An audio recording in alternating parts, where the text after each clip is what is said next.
If you are a busy nurse practitioner, entrepreneur, running your own practice, there is a skill set that you really need to learn, and that is how to hire and manage freelancers to help you get a lot accomplished and a lot of things off of your plate so you can focus on what matters most.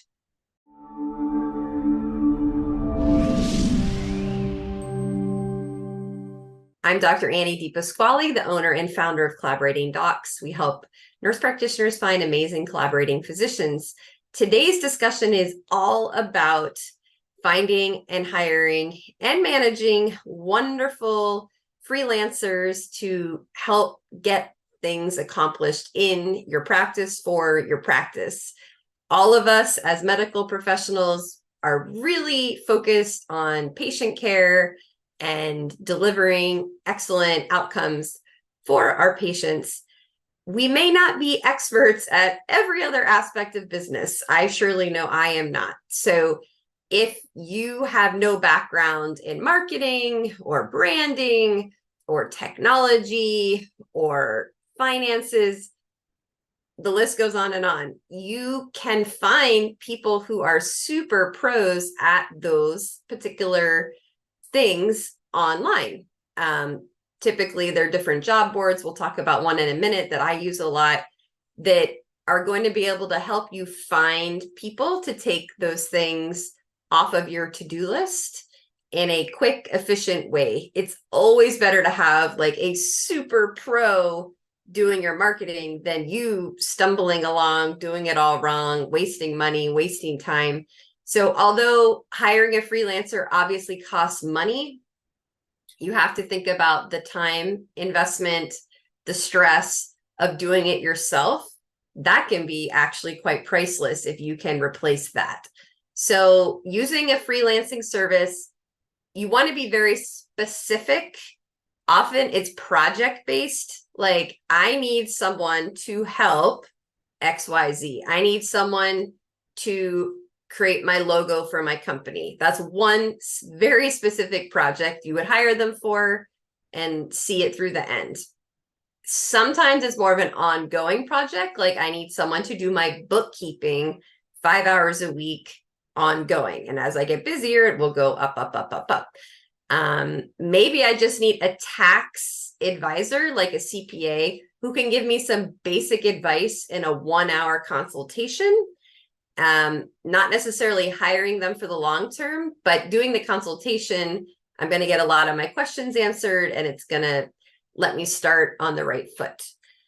So when you post online on a job board, you want to be very descriptive to make sure you're hiring the right person. So be extremely specific about the deliverable. Like, what are you trying to get at the end of it? The timeline, how long do you expect it to take? The price, what are you willing to pay, or what is the range of payment? Really anything that matters to you, put in that job description. It's also helpful on the job description to include some screening questions. Most websites allow you to do that. So I always add a few because you want them to go that extra step and answer questions that matter to you. I usually do ones like, do you have past experience doing XYZ? Do you have experience using this software or this program? You don't want to hire, you want to quickly weed out people that are completely not a fit. Or do you actually have 20 hours available a week to help me with XYZ? Because maybe they're looking for a full-time job, or maybe they're looking for a 2-hour-a-week job. So you can kind of filter it that way. My number one go-to source for finding freelancers is Upwork. I have no financial relationship with Upwork other than paying them a lot of money. So I'm recommending them truly from my own experience. Upwork is a huge platform. You can find people in the US and abroad. You can find them entry level and super experts with tons of experience. You can find someone for whatever you're looking for, pretty much. And I do recommend look very closely at the reviews, the commentary on the reviews.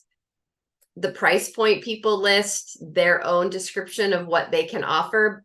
And it's fun. Honestly, I can get caught up in Upwork looking for that golden nugget person out there to handle a task that I need. And they are out there. I've hired many fabulous, amazing people on Upwork.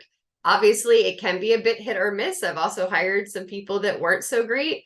So whoever you hire, you have to keep a close eye on, check in with them, and make sure they're doing what you want them to do. So in the day-to-day craziness, just don't forget why you started your practice, what your goal is, where are you trying to end up, and this is going to keep fueling you. So don't get too caught up in the weeds of every little aspect of your business, your practice. You really should outsource some of the ticky-tack stuff or the time-consuming stuff or the stuff you just don't know. So you are leading your practice. You're also managing the people that are going to run your practice. So it is definitely a learning curve, how to manage freelancers, how to stay in touch with them, how to communicate, basically just how to run a remote contractor team is can be challenging. However, it can have huge payoffs if you do it right. So start with one person, kind of figure out how that goes, learn the skills yourself at how to manage them, and then you can add on more and more over time. If you need help finding a collaborating physician, please reach out to us. We'd love to help, and I'll see you next time.